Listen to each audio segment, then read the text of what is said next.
Hi, very good morning. This is a Bombay High Court judgment. Macrotech Developers Limited versus Deputy Commissioner of Income Tax. That is the citation. Facts of the case: assessment year is 2009-10. Macrotech Developers, hereinafter I will call them as MDL, filed its return of income. Case was selected for scrutiny.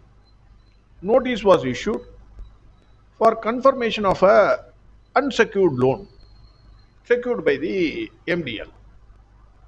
MDL filed letters issued by RBI for fully convertible debentures, foreign inward remittance certificate, copy of agreement with the holding company. I am not giving the name of the company, which was situated outside the country, for the debenture issue. Assessment order was passed by the AO accepting the reply of MDL.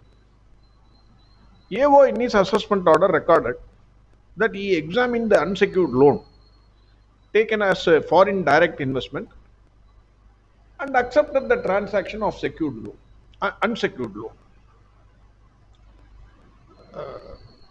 Later, AO reopened the assessment. He issued a reassessment notice after 4 years of completing the assessment. The reason given by the AO was that the money was routed to various offshore entities located in tax havens, that is Cyprus and Mauritius, and these entities have intimate connection with the MDL and its directors. That was the reason. This information was received by the AO by way of letter from Foreign Tax and Tax Research Unit. MDL filed its objections and challenged the jurisdiction of AO to reopen the assessment.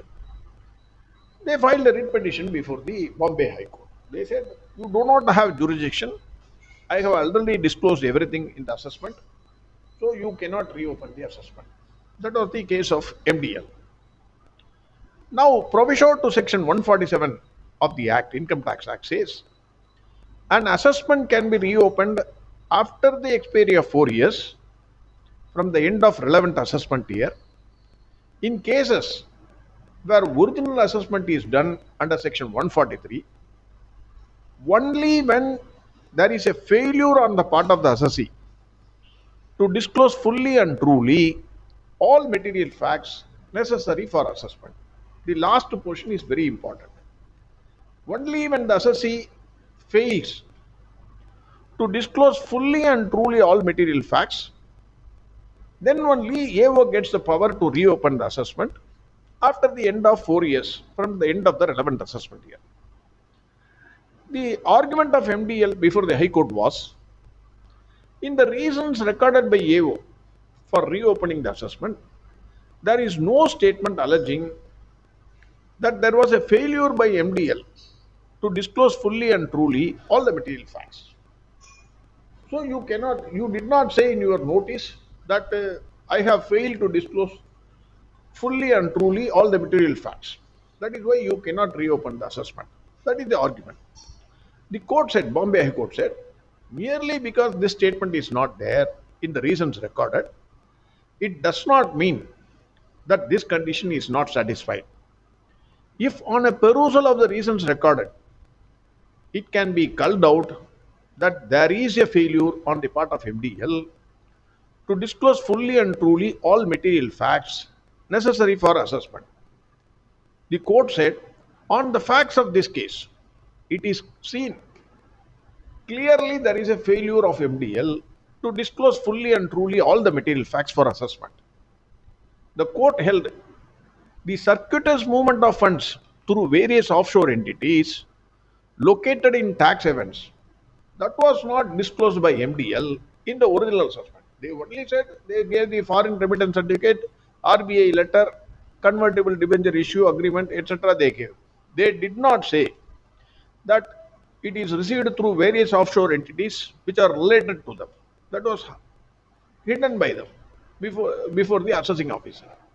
The court said that while exercising the extraordinary power under Article 226, Court need not get into sufficiency of reasons, but only to see whether the reasons prima facie indicate the income has escaped the assessment.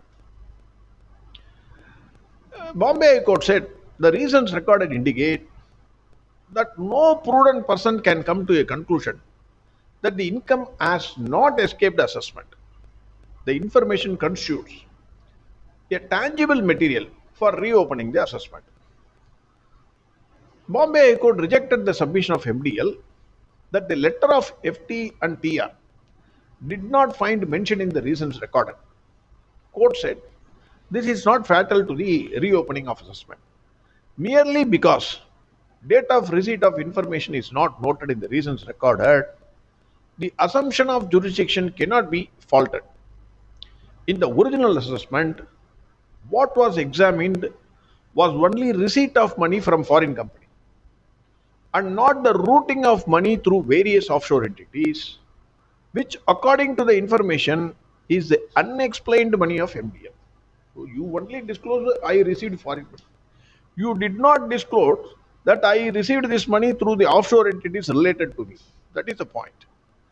The court held the condition specified in the first provision to section 147 of the Act is not applicable in cases where subsequently it is found that the transaction which was examined is non-genuine or bogus.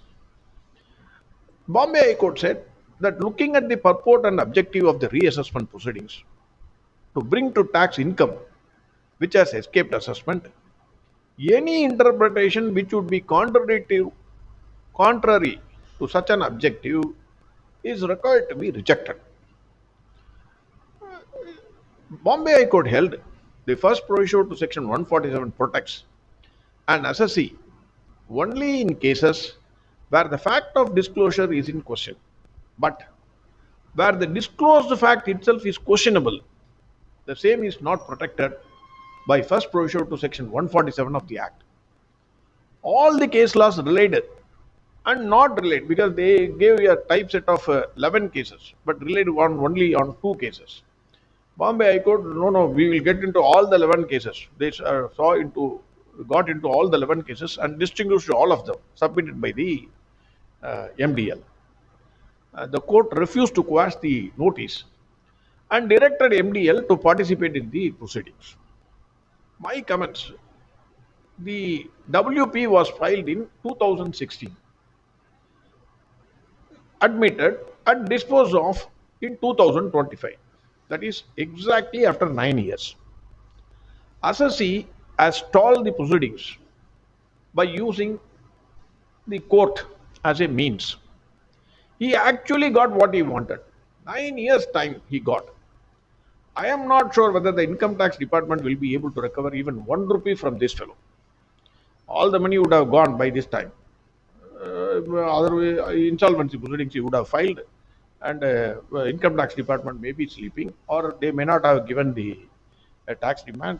Everything would have been complete. I am only assuming. So n number of ways are there to divert the money. Then even if the AO makes an assessment, then they will file again one more writ petition. That will get admitted. Then after 9 years it will come. He will say, no, you go before appeal. Then he will, in the appeal, whatever order is coming, again he will file a writ petition. Then it will go to tribunal, again writ petition. Then High Court, then Supreme Court. Maybe by that time, the income tax department may be wasting the time unnecessarily.